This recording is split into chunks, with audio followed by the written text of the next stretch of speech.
hey guys नमस्कार अस्सलाम वालेकुम अपनी से ब्लॉग्स वाले भैया आज भिडिओ टपिक हल एजन अंध मानुह और प्रतिभा तो आहक गाइस এটা সুন্দৰ কণ্ঠ ভাগৰ আপোনালোকেও শুনক সেইজন মানুহ অন্ধ হয় তথাপিতো ভাগৰ এটা প্ৰতিভা আছে টেলেণ্টটো মানুহক দেখাইছে মানুহে এপ্ৰিচিয়েট কৰিছে আৰু হেতু বিনিময়ত পইচা কমাইছে আৰু ঘৰখন পোহপালন কৰিছে সো গাইস আপোনালোকক এটা কথাই মই ক'ব পাৰিম সদায় কষ্ট কৰক ভগৱানে যিটো আপোনাৰ শক্তি দিছে আপুনি কষ্ট কৰক কষ্টত লগা কষ্ট কাম কৰি খাওক তাত কোনো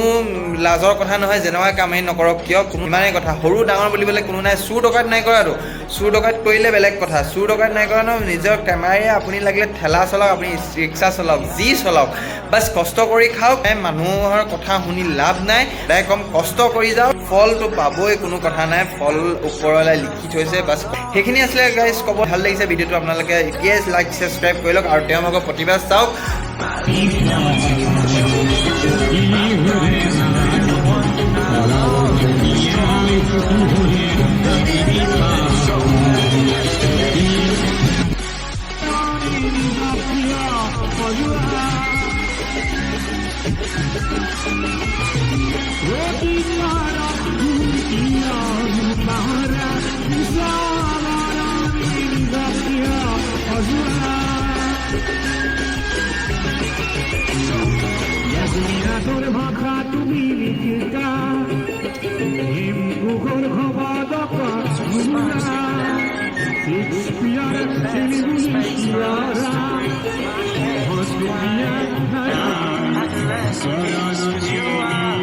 তো গাইজ ভিডিঅ'টো আপোনালোকে দেখিলে ভাগৰ এটা সুন্দৰ কণ্ঠ ভাগৰ কণ্ঠৰে কেমনি কৰি আছে সেয়ে আপোনালোকক দেখাবলৈ আছিলে যদি ভিডিঅ'টো ভাল লাগিছে লাইক শ্বেয়াৰ ছাবস্ক্ৰাইব কৰিব নাপাহৰিব লগ পাম এটা নতুন ভিডিঅ'ৰ সৈতে তেতিয়ালৈকে সামৰণি